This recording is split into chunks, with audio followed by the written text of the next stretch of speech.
Hi guys, welcome to Pearson Pretty.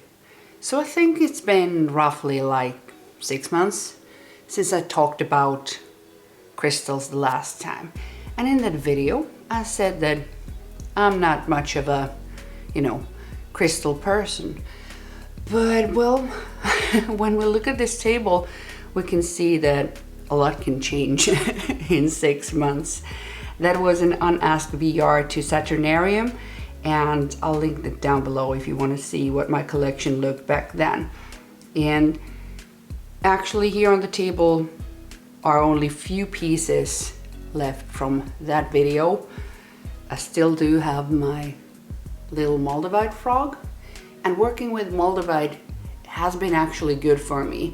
So after 6 months, nothing bad, nothing dramatic. I think mostly like good vibes working with Moldavite. I do have a Moldavite ring and a necklace too. So I've been working tightly with this little guy and maybe a few of the smaller ones. But since then, I don't know, I got the crystal bug or some shit like that. Don't know. I never really thought that it could happen. But here's like first half of my bigger collection, and I think I'll do another video in the near future talking about more. But I never really in the beginning understood how to work with crystals, what people see in them. I knew that they were pretty, and I just couldn't resonate with those, to me, superficial books that talk about, yes, rose quartz for love and blah blah blah. They simple just correspondences. It wasn't enough for me. But when I found Pearson, I first heard about him in a podcast, and then I started to research more about this guy, because his way of thinking was like right up my alley. And I love this book, because this book goes into more than just correspondences. Actually, the majority of this book is about what are crystals, how are they formed, what is the chemistry, the geology, how can you work with them in different ways, and why they work, how the stones resonate and things like that. So I just needed something more, I don't know, a wee bit scientific to back things up and work from there. So if you haven't read this, it isn't the easiest book, it isn't the lightest book, but it sure is freaking amazing. And the second book that I want to talk about here quickly before we go into the crystals more is a classic by Christopher Penczak, The Inner Temple of Witchcraft. The whole series is great, but for example, in this book, there are these color meditations, rainbow meditations, and working with those, with crystals that do have rainbows, like this clear quartz is a rainbow quartz. It's pretty hard to get the rainbows to the camera without actual sunlight. Oh, frustrating as fudge. I just recorded like half an hour without the recording button on. So yay, let's go. I'll just start from the beginning. So let's go through the things that I have, the crystals that I have here on the table. I do have a selenite palm stone that I got from Scotland in Edinburgh at the shop called Two Skies, where I got my Moldavite ring and Moldavite pendant also. This one is a stone for my tarot decks. Then I do have this gorgeous selenite wand that came all the way from Brazil, and it's charged by Saturnarium, so this is a special one. This clear quartz is also from my trip to Scotland. This doesn't have a specific job yet. Let's see one day if he gets one. Then my Moldavite toad, which I've really enjoyed working with. I've worked with it daily, almost daily, for 6 months now, and nothing bad to say about Moldavite on my part. Then, even though I don't work specifically with angels a lot. I do have this bloodstone angel for Samael and this rose quartz for Haniel, because those angels are connected to my zodiac signs. Then this hematoid quartz, fire quartz. This one, I intuitively knew that it was meant to calm me, because I can be sometimes really all over the place, and I tend to start to work with crystals now so that I first get to know them, and only after that, when I get a new stone, I go and study more about them, because I want to feel how they resonate, where they resonate in my body with. And I do work with this very basic 7 chakra systems, and this stone immediately I felt in my root chakra, in my sacral chakra area. And to walk with this stone in the forest with the dog is just really calming and grounding. Then this, at least when I bought it, was called orange lemurian quartz. It has these, sometimes it's hard to be sure of what stones are from where when you get them, and this one I don't know where it comes from. Is it from Brazil or not? But lemurians nowadays you can find from Colombia and other places. But this has this beautiful kind of burnt orange color, and these edges that the lemurian quartzes have. I didn't know a single thing about lemurian quartzes when I got this. I had never even heard about them.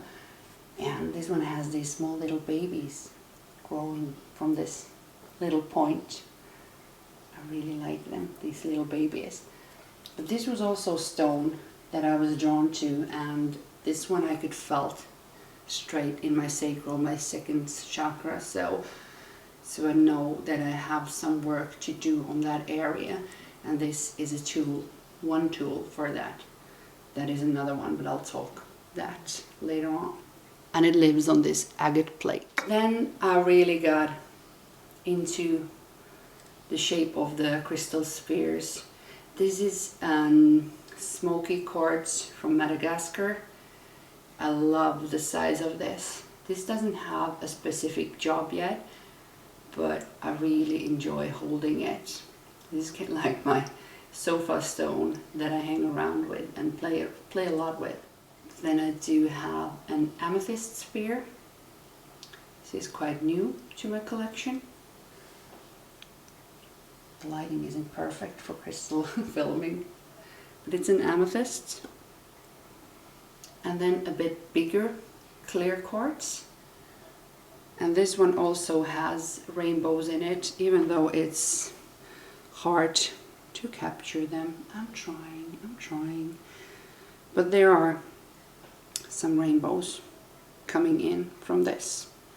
It would be perfect to film this outside, but we still have snow, even though we have some spring sun already. Ostara, or the spring equinox, is tomorrow, so the spring is totally in the air. And then this pink little wonder, my rose quartz. It's really milky, like strawberry milk type of rose quartz. And this one has a special job. And who would imagine a Scorpio girl like me having a little crush with a rose quartz sphere? Not me, but hey, anything can happen. This is my apatite that I got from Hobby on Christmas. And this is my study stone. It helps me focus. And I don't know, there is a lot in that, like how the crystals vibrate, how they resonate with our bodies. There are things like that. And I'm not personally yet sure what it is. Is it the amplitude or the frequency of the stones? Or is it just the fact that the stone reminds me of, like this one, staying grounded, staying focused? I don't even care. Who cares why, if it works? So, but I'm still in the beginning part of my crystal journey. And this bad boy. This one is huge. I will attach pictures to show it better because it is so dark. This one is a scrying ball, but I think, not sure.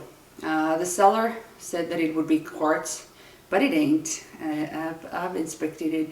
It ain't quartz. It's, I think this is called smelt quartz, like, which is glass actually, and man-made, but not sure. I don't care. But this is the one that I work with scrying, and it's beautiful because it's so dark. It works perfectly. Then this bad boy, he's my personal cleanser, a huge chunk of obsidian. And when I got him home, I took him to take a bath, because of course I need to clean them and cleanse them, and before I charge them and do my stuff with them. But this guy decided that we needed a blood pact immediately, and that we did. He bit me, I bled all over him, and we became best buddies. But this one I work with daily, and it also has an agate plate to live on. Then I also bought a tumbler, and I've started my tumbling journey. And if you want to follow my tumbling journey, I've been sharing that on TikTok, and I'm not good at TikTok at all. But let's see, an old granny can play with the TikTok too. But it's such a long process. It takes like a month to do a tumbled stone in those machines overall in 4 different steps. So, but it's been fun. I now have some spectrolite, clear quartz, rose quartz, and things like that in the tumbler downstairs. And I still have more to go. And what I'm really interested to see is how this white rock that the hubby found when we were in Lapland on our motorcycle trip, I'm pretty sure it's clear quartz, but let's see when I tumble it down what it will show us, what will be revealed. Because we found that in a pile of reindeer dump, so it's a growth story for this stone for sure. And then this one is something special. This one is called Spectralite. It's like labradorite, but this is only found in Finland, the Spectralite. There is one city, is like 3.5 hours drive from where I live, where they mine these. And this boy was mined in the 80s, so when I was born. And I bought this from an online, site where people sell their old stuff. And this was supposed to become a fireplace decoration to a house in Spain. So the lady bought a lot of these and took them to Spain, but she never finished the project. And now, 40 years later, her son has sold these pieces that was never used. And I got the last big chunk from that batch. And this is gonna be my special project, because I'm gonna polish this one myself. I found a place quite near me where I can do that, because I don't have the machinery, and this one we can tumble in the tumbler. But let's see, this is gonna be such a special stone, because it's from the Finnish earth. It was, born into daylight also when I was. I'll keep you guys posted to see how my Spectralite story will be like. And even without polishing, we can see like the colors of the northern lights here, which we've actually seen the northern lights last week already again. But this has the color all over, but it just shows better on the one side. But I'm so excited about this project, like super stoked. And it weighs like 3 kilos, it's huge. Then I also got this singing crystal bowl, actually just 2 days ago from Tarotpuoti.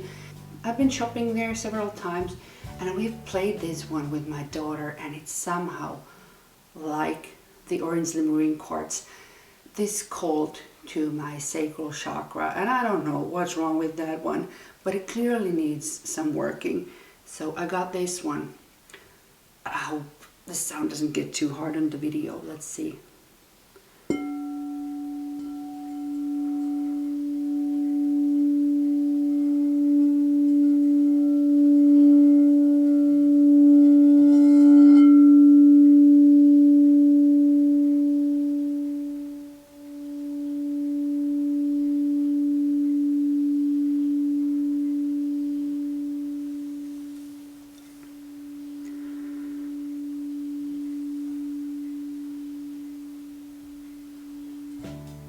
So this is my crystal singing bowl. It's a 10-inch D note in 432 hertz. And for some reason I felt called to work with this and I started that. So let's see what that will do for me in the future. But I'll update you guys on that when I do my next part of my crystals. So this was a little crystal video from a person who didn't even think that they are that into crystals, but you know, whoopsie, this just happened. I'd love to hear about how you work with your crystals. If anybody wants to do an unasked VR, so here I'm asking you to do VRs, I would love to hear more, because to me the crystal workings is more of a new thing and I'm really excited to jump into this type of working also. Until next time, bye guys.